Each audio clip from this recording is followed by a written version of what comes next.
Hello friends, आज की इस वीडियो में हम एक एरे पे स्टैंडर्ड प्रॉब्लम सॉल्व करने जा रहे हैं जो कि थोड़ा सा एडवांस प्रॉब्लम है।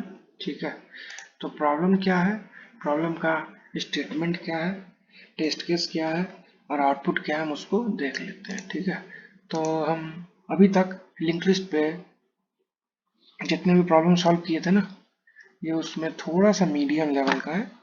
क्वेश्चन इजी है, बस समझना है हमें। क्वेश्चन स्टेटमेंट क्या गिवन है, given a link list swap every two adjacent node and return is head. मतलब हमें एक लिंक लिस्ट गिवन है, ठीक है, उसमें कुछ नोड है, हमको नोड को स्वैप करना है, नोड के डेटा को नहीं, नोड को स्वैप करना है, मतलब एड्रेस में चेंजेस करना है। ठीक है, use must solve the without modifying the value in its list node, वही चीज लिखा हुआ है। ओनली नोड देमसेल्फ में भी चेंज, मतलब दो का दो पॉइंट करने लगेगा वन को, वन पॉइंट करने लगेगा फोर को, फोर पॉइंट करने लगेगा थ्री को। तो आउटपुट आया टू, टू पॉइंट कर रहा है वन को, वन पॉइंट कर रहा है फोर को, फोर पॉइंट कर रहा है थ्री को, थ्री किसी को नहीं पॉइंट कर रहा है क्योंकि थ्री के आगे एक भी नोड नहीं है। तो यही हमारा पहला टेस्ट केस है। एक दो तीन चार नोड है, तो आउटपुट आया टू वन फोर थ्री। अगर एक भी नोड नहीं है तो हमको भी पता है कोई टास्क परफॉर्म करना ही नहीं है। एक नोड है तो उसके इसमें कुछ करना ही नहीं। ये हमारा कंस्ट्रेंट बहुत इंपॉर्टेंट है। ये जो भी हम कोड लिखने जाएंगे ना, ये 0 से लेके 100 नोड तक में ये टास्क परफॉर्म हमारा होगा। ठीक है, और नोड का वैल्यू जीरो से जीरो भी हो सकता है, 100 भी हो सकता है, क्योंकि हमको वैल्यू से तो कंपैरिजन तो करना नहीं है ना, हमको स्वैपिंग करना है। तो आइए इस प्रॉब्लम को हम सॉल्व करने जा रहे हैं। ठीक है, तो सबसे पहले हमको अपना लिंक लिस्ट क्रिएट करना होगा ना। तो लिंक लिस्ट क्रिएट करने के लिए हमको पता है सी लैंग्वेज में स्ट्रक्चर का हेल्प हमको लेना होता है। तो सबसे पहले हम मेमोरी एलोकेशन करते हैं। तो मेमोरी एलोकेशन करने के लिए हम हेडर फाइल इंक्लूड करते हैं stdlib.h। ठीक है, अब ये हेडर फाइल इंक्लूड कर लेने से हम किस किस फंक्शन को एक्सेस कर सकते हैं। एक हो गया malloc, calloc, जितने भी डायनामिक वेरिएबल है ना, sorry not variable, dynamic function है जिसके हेल्प से हम डायनामिकली मेमोरी के लिए क्रिएट करते हैं हीप में। तो उस सब फंक्शन का डेफिनेशन हमारे हेडर फाइल stdlib.h में है। ठीक है, अब हम एक नोड क्रिएट करते हैं, डिफाइन करते हैं बेसिकली। ठीक है, स्ट्रक्ट नोड। इस नोड में दो पार्ट होगा, क्या क्या उसको अब हम समझते हैं। एक हमारा डेटा होगा, ठीक है, दूसरा हमारा पॉइंटर होगा जो कि अगले नोड को कर रहा होगा पॉइंट। ठीक है, एस्ट्रिक नेक्स्ट। अब हम इंसर्शन जो ऑपरेशन हम पिछले वीडियो में देखे हैं, कैसे हम लिंक लिस्ट में इंसर्शन करते हैं, ट्रैवर्सिंग करते हैं, तो सेम ही लॉजिक हम यहाँ पर भी लिखेंगे। तो हम एक पॉइंटर बना लेते हैं जो कि हेड रेफरेंस होगा, जो कि पहले नोड को करेगा पॉइंट। ठीक है, हेड, इसका इनिशियल वैल्यू ये पॉइंटर है, इसको हम नल पॉइंटर बना दिए। अब हम लिखते हैं एक फंक्शन इंसर्ट एट स्टार्ट। हमको एक नोड इंसर्ट करना है स्टार्ट में, क्योंकि हमको पता है लिंक लिस्ट में अगर हमको कोई सा भी नोड स्टार्टिंग में अगर ऐड करना है, इंसर्ट करना है ना, तो कांस्टेंट टाइम में वो काम हो जाएगा। तो क्यों भी वो ऑफ एन टाइम लगाना लास्ट में इंसर्ट करके। ठीक है, इसीलिए हम इंसर्शन एट स्टार्ट देख रहे हैं। थोड़ा सा टाइम कॉम्प्लेक्सिटी यहाँ पे हमारा इम्प्रूव हो गया। इम्प्रूव क्या, बेस्ट है, बेस्ट टाइम कॉम्प्लेक्सिटी है। ठीक है, तो हम पास करेंगे एड्रेस ऑफ हेड। ठीक है, इसके बाद ट्रैवर्स फंक्शन को हम कॉल कर लेंगे। ठीक है, ट्रैवर्स फंक्शन में कुछ नहीं, हेड पॉइंटर का एड्रेस पास कर देंगे, हमारी लिस्ट के सारे एलिमेंट को वो ट्रैवर्स कर लेगा बारी बारी से। ठीक है, चार बार पहले जो जो टेस्ट केस गिवन है, पहले छोटे छोटे टेस्ट केस में हम इस कोड को रन करेंगे, फिर ग्रेटर टेस्ट केस हम अपना खुद का डिजाइन कर लेंगे। ठीक है, नल पॉइंटर एक्सेप्शन भी हमको यहाँ पे मेंटेन करना है क्योंकि लिंक लिस्ट में बहुत आ जाता है। ठीक है, तो इसमें हम डेटा पास कर दिए 4, इसमें हम डेटा पास किए 3, इसमें हम एड्रेस ऑफ हेड पास किए, यहाँ पे हम डेटा पास कर दिया 2, एड्रेस ऑफ हेड यहाँ पे हम पास कर दिए 1, एड्रेस ऑफ हेड हो गया। अब हम इसका कोड लिखने जा रहे हैं। तो सबसे पहले हम ट्रैवर्स फंक्शन को जो कॉल किए हैं उसको हम करते हैं डिफाइन। ठीक है, तो इस फंक्शन का रिटर्न टाइप क्या होगा वॉइड। ये फंक्शन कुछ भी रिटर्न नहीं करेगा। इस फंक्शन में हम एक एड्रेस पास कर दिए तो उसको एक पॉइंटर में स्टोर कर लेते हैं। ठीक, स्ट्रक्ट नोड एस्ट्रिक ए, हम बेस केस लिखेंगे अगर ए में नल है ना, तो उस केस में हमको रिटर्न हो जाना है। ये हमारा बेस केस है, और ऐसा नहीं है तो एल्स पार्ट में आके हर नोड के डेटा को हम प्रिंट कर दिए। यही हमारे ट्रैवर्स फंक्शन का काम है। ठीक है, percentage D A arrow member variable, हम डेटा को फेच करना चाह रहे हैं, उसके बाद इसी फंक्शन को हम कॉल कर लेंगे ए एरो नेक्स्ट, अगले नोड के एड्रेस को हम यहाँ पे पास कर दिए। ये हमारा ट्रैवर्स करने का काम कर देगा। अब हम इंसर्शन ऑपरेशन देखते हैं। इंसर्ट एट स्टार्ट, एक नोड हमको स्टार्टिंग में इंसर्ट करना है। ठीक है, तो एक डेटा है हमारा इंट डेटा, दूसरा हमारा पॉइंटर है, डबल पॉइंटर है एस्ट्रिक ए। तो अब हम एक नोड क्रिएट करते हैं, स्ट्रक्ट नोड एस्ट्रिक बी। ऐसा नहीं है तो बहुत एक ही चीज हम बार बार लिख रहे हैं। ठीक है, इसमें कुछ समझना तो है नहीं। malloc फंक्शन की हेल्प से साइज ऑफ, एक हम खुद का हेडर फाइल क्यों नहीं बना लें, उसके अंदर ये कोड का फंक्शनैलिटी लिख के रखेंगे, बस वो उसको हेडर फाइल को इंक्लूड करेंगे जैसे ये सब फाइल को इंक्लूड करते हैं, और हम सिंपली उस फंक्शन को कॉल करके यूज कर लेंगे। ऐसा हम कर सकते हैं सी लैंग्वेज में, सी क्या किसी भी लैंग्वेज में। अब बी के डेटा पार्ट में क्या असाइन हो जाए, जो डेटा हमारा आ रहा है बी के नेक्स्ट पार्ट में क्या असाइन हो जाए, asterisk of A, asterisk of A में असाइन हो जाए बी। दैट्स इट, हमारा काम कंप्लीट। आइए इसको रन करके देख लेते हैं। तो हमारा इंसर्शन का काम खत्म, और 4 नोड हमारे अभी लिस्ट में है, जो कि बिल्कुल सही है। अब स्वैप नोड नाम से हम एक फंक्शन कॉल किए। ठीक है, उसमें हम हेड का रेफरेंस पास कर दिए, हम एड्रेस ऑफ हेड पास करेंगे। ठीक है, क्योंकि हेड जो है वो यहाँ पे सेकंड नोड को पॉइंट कर रहा है, तो हम अगर कॉल बाय रेफरेंस के हेल्प से बना रहे हैं तो हमको एड्रेस ही पास करना होगा। ठीक है, क्योंकि मेन फंक्शन में कोड लिखने नहीं जा रहे हैं। ठीक, यह फंक्शन के एग्जीक्यूट हो जाने के बाद हम फिर से ट्रैवर्स फंक्शन को कॉल करके हेड पास कर देंगे। यह फंक्शन के एग्जीक्यूट हो जाने के बाद कंट्रोल हमारा न्यू लाइन में आ जाए।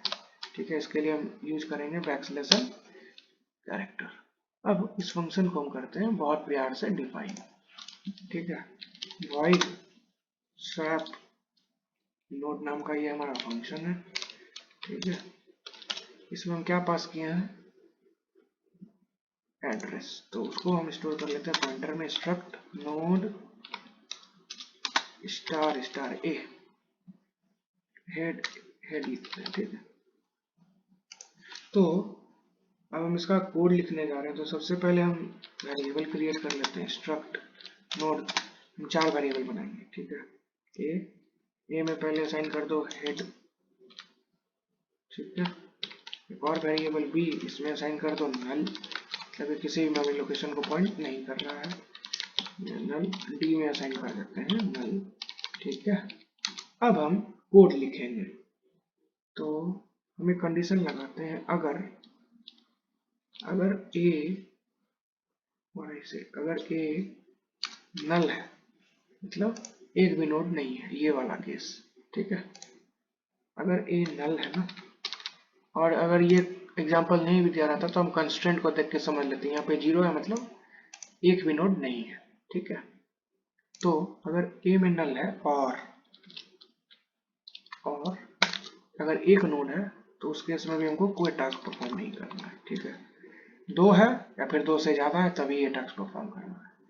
तो अगर ए के नेक्स्ट पार्ट में नल है ना, तो उस केस में भाई आप कुछ ना करो, इस फंक्शन को सिंपली रिटर्न करके कंट्रोल बाहर आ जाए मेन फंक्शन पे, जहां से हम इस फंक्शन को किए हैं कॉल।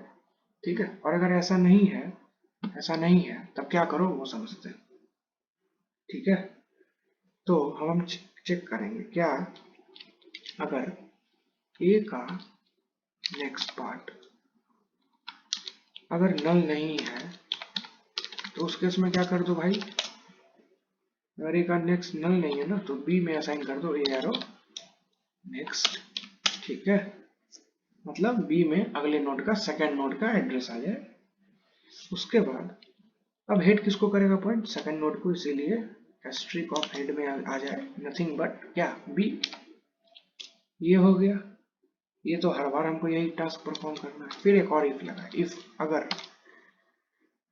अगर बी का नेक्स्ट मतलब 3 नोड है, ये जो इफ वाला पार्ट अगर चलेगा ना, ये जो इफ में हम ब्लॉक लिख रहे हैं, इफ ब्लॉक में जो हम कंडीशन लिख रहे हैं, अगर ये ट्रू है मतलब 3 नोड हैं हमारे लिस्ट में, तो अगर बी का नेक्स्ट नल नहीं है, इसका क्या मतलब है, 3 नोड है, तो उस केस में हम क्या करेंगे, सी में असाइन कर देंगे बी एरो नेक्स्ट, ठीक है, और बी के नेक्स्ट में असाइन कर देंगे ए, पहले नोड का एड्रेस, ठीक है। और ये चलने के बाद, और ऐसे ये चलने के बाद अगर एक नेक्स्ट में नल है तो ये हो जाए। ये चलने के बाद अब हम एक लूप चलाएंगे, ठीक है, इनफाइनाइट लूप वाइल 1, ठीक है, ये लूप चलता ही रहेगा, ठीक है। हम इसमें कंडीशन लिखे ए के नेक्स्ट में असाइन क्या कर दो भाई आप, सी का नेक्स्ट, ठीक है, फिर ए वेरिएबल में असाइन कर दो सी, डी में असाइन कर दो ए एरो नेक्स्ट, ठीक है। अगर आपको इसको कोड को समझने में दिक्कत है ना, तो मैं जो कोड लिख रहा हूँ आप उसको ड्राई रन कीजिएगा, ऐसे हम समझाएंगे, फिर भी आप ड्राई रन कीजिएगा ना तो आपको अंडरस्टैंडिंग क्लैरिफिकेशन ज्यादा होगा कि नोड हमारा कैसे वर्क कर रहा है, ठीक है। उसके बाद सी में असाइन हो जाए nothing but D arrow next, ठीक है। अब डी के नेक्स्ट में असाइन कर दो ए, ओके। आप ए बी सी के जगह कुछ मीनिंगफुल भी लिख सकते हैं। अब ये जो इनफिनाइट लूप चल रहा है ना, ये कभी तो रुकेगा ना, तो जो कंडीशन रुक रहा है ना वो हम यहाँ पे लगा देंगे। अगर ऐसा हो जा रहा है तो हमारे लूप को ब्रेक कर दो, आप बार बार खुद को उसको कॉल मत करवाओ, ठीक है। मतलब कॉल नहीं, उसको व्हाट आई से, उसका इटरेशन ब्रेक कर दो, लूप बार बार ना चले, ठीक। तो अगर सी में नल है, ठीक, अगर सी में चेंजेस होते होते कभी नल आ जाए तब क्या करना है भाई, क्योंकि हमको इवन और ऑड दोनों का केस हैंडल करना है, ठीक है। ये जो था, ये जो 100 है ना, इसमें इवन भी आ सकता है ऑड भी आ सकता है, ओके। तो अगर सी में नल आ गया ना, तो ए के नेक्स्ट में क्या असाइन कर दो मेरे भाई, नल, ठीक है, क्योंकि हमको अपने ट्रैवर्स फंक्शन को ब्रेक ना करके उसको रोकना भी है, स्टॉप भी करना है, ठीक। और उसके बाद ब्रेक चला लो। और अगर ऐसा नहीं है तो ऐसा तो होगा ही, अगर सी के नेक्स्ट में नल है, ठीक है। ये आप जब तक इसको ड्राई रन नहीं कीजिएगा ना, आपको क्लैरिटी अच्छे से नहीं आएगा, ठीक है। तो ए के नेक्स्ट पार्ट में क्या असाइन कर दो मेरे भाई, सी, और ये हो जाने के बाद ब्रेक को चला दो, ठीक है। अगर अभी इसको एग्जीक्यूट करें just for checking purpose, let's check it, तो क्या आउटपुट आया हमारा, लिंक लिस्ट था 1 2 3 4, ठीक है, आउटपुट आया 2 1 4 3। अगर एक और नोड हम इंसर्ट कर ले रहे हैं, वेट स्टार्टिंग में ही इंसर्ट एट स्टार्ट, इसमें हम 5 पास करके एड्रेस ऑफ हेड पास कर देते हैं। अब बिहेवियर चेक करते हैं हमारे लॉजिक का, तो 2 1, ठीक है, 4 3 5 बिल्कुल सही आ रहा है हमारा कोड। अगर पढ़ाई से इवन और ऑड के लिए चेक कर लिए ना, अगर यही चीज को हम कॉपी पेस्ट कर दें, ठीक है, 10 टाइम्स के लिए, तब बिहेवियर क्या आता है हमारे कोड का, क्योंकि हमको तो कोड को तोड़ना है ना। अगर टूट गया तो फिर उसको रिजॉल्व करना है, 1 2 3 4 5 and 6, then we have nothing but 7, ठीक है। अब डेटा कुछ भी पास कर सकते हो आप, यूजर से भी मांग सकते हो रन टाइम पे, फिर आप खुद से भी स्पेसिफाई कर सकते हो, ठीक है। ये टोटली हमारे पे है कि हम उसको कैसे वर्क करवा रहे हैं। तो what I have seen here is 10 है ना, इवन है, तो 2 1 आया, ठीक है, 4 3 आया, ठीक है, 6 5 आया, ठीक है, 8 7 आया, 10 और 9 आया। आउटपुट हमारा बिल्कुल सही है। एक नोड को अगर हम यहाँ से रिमूव कर दें ऑड हो गया, उस केस में क्या आउटपुट आ रहा है, तो 2 1 आया, 4 3 आया, 6 5 आया, 8 7 आया और 9 वैसे का वैसा ही रह गया। तो हमारा आउटपुट बिल्कुल सही है।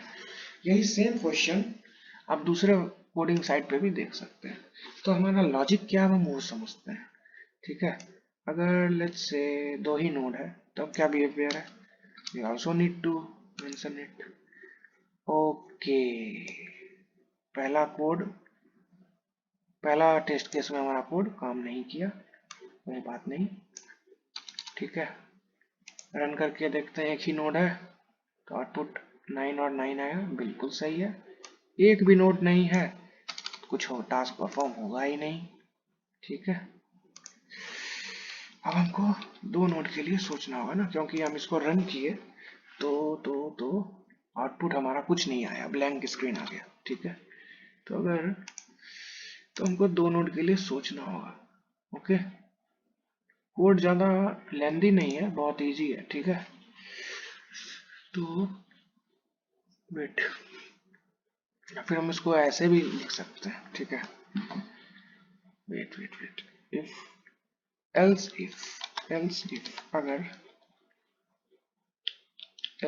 अगर A arrow next not equal to null है ना, मतलब इसका क्या मतलब हुआ, ए का next not equal to null means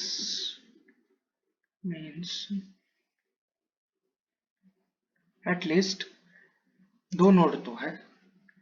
ठीक है, दो से ज्यादा हुआ तो भी सही है, लेकिन इसमें प्रॉब्लम क्या आएगा पता है, इसमें ये प्रॉब्लम आएगा ना कि हमारा कंट्रोल यहाँ ना जाके इसी एल्स वाले पार्ट को एग्जीक्यूट करेगा। तो हमको कुछ और कंडीशन लिखना होगा। ठीक है, तो थोड़ा सोचते हैं। वेट, अगर ए का नेक्स्ट, ओके ओके ओके,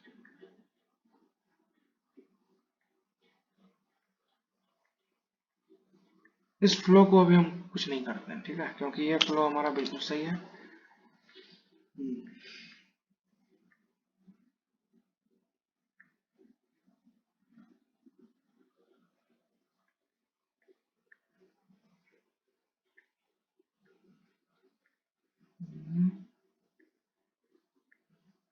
दो नोड के लिए दिक्कत क्यों हो रहा है भाई, वेट, तीन नोड के लिए काम कर रहा है क्या, 98 insert at start, 90 address of start, address of क्या है हेड, एड्रेस ऑफ हेड। ठीक है, तीन नोड के लिए भी काम नहीं किया, व्हाट द हेल। एक और नोड ले लेते हैं, 89 एड्रेस ऑफ हेड। ठीक है, तो क्या हो क्या रहा है,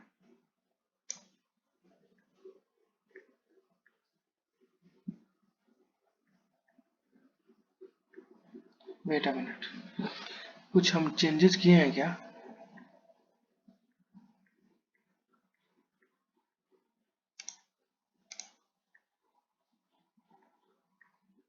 सर्वर में एरर था क्या, 89 स्टार्टिंग में था, फिर 90, तो 90 आया, फिर 89 आया, 9 आया, 8 आया। ठीक है, तीन नोड के लिए काम क्यों नहीं किया भाई। ठीक है, चार नोड के लिए और नोड क्रिएट करते हैं, insert at start, cache address of head. अब रन करते हैं, तो पांच नोड के लिए क्या आउटपुट आया, 89 23। ठीक है, 8 99, आउटपुट तो सही आ रहा है हमारा। तीन और दो नोड में हमारा कोड काम नहीं कर रहा है। ठीक है, तो तीन नोड में है, तो वेट,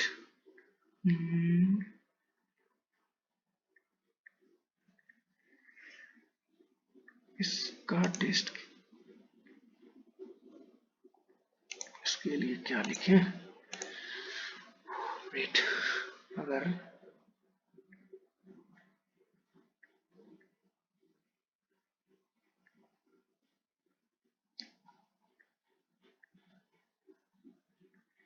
फॉर इफ लगाते हैं, ठीक है। इफ अगर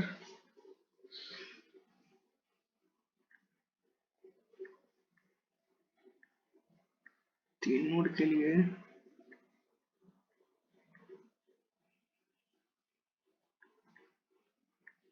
इफ अगर ए 8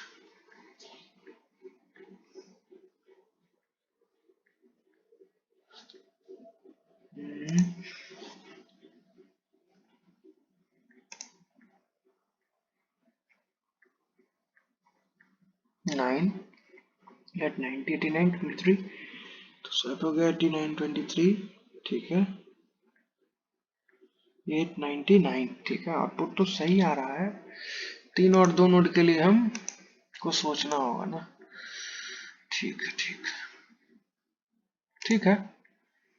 अगले वीडियो में हम इसका सॉल्यूशन देखते हैं कि हम इसको और फर्दर कैसे 2 नोड और 3 नोड के लिए कैसे इसका वर्क करवाते हैं, ठीक है। वैसे आपको ये लॉजिक समझने में दिक्कत तो नहीं गया होगा, ठीक है। तो आज की इस वीडियो में बस इतना ही। मिलते हैं अगले वीडियो में। उसमें हम इसका थोड़ा और ऑप्टिमल सॉल्यूशन इसका लिखेंगे कि हम इसको और कैसे इम्प्रूव कर सकते हैं। 3 और 2 नोड के लिए हम क्या ऐसा कोड लिखें जो हमारा कोड काम कर जाए। बेसिकली ये फर्स्ट के लिए काम कर रहा है। 4 से लेके 100 तक ये कोड कहीं पर भी फटेगा नहीं, ठीक है। 2 केस है, उसको हम अगले वीडियो में रिजॉल्व कर लेंगे। तो आज की इस वीडियो में बस इतना ही। अगर आपको इस वीडियो को समझने में दिक्कत की, आप कमेंट कीजिए। और जो भी हम कोड लिखे हैं ना, आप उसको कॉपी पे ड्राई रन कीजिए, आपको बहुत अच्छे से समझ में आ जाएगा, ठीक है। ये यहाँ इस 2 लाइन में अगर थोड़ा सा मॉडिफिकेशन हो कर देना, तो हमारा 2 और 3 नोड के लिए भी काम हो जाएगा। लेकिन उस चीज को हम अगले वीडियो में ही रेक्टिफाई करेंगे। तो आज के इस वीडियो में बस इतना ही। मिलते हैं अगले वीडियो में। तब तक के लिए bye, thank you, good bye.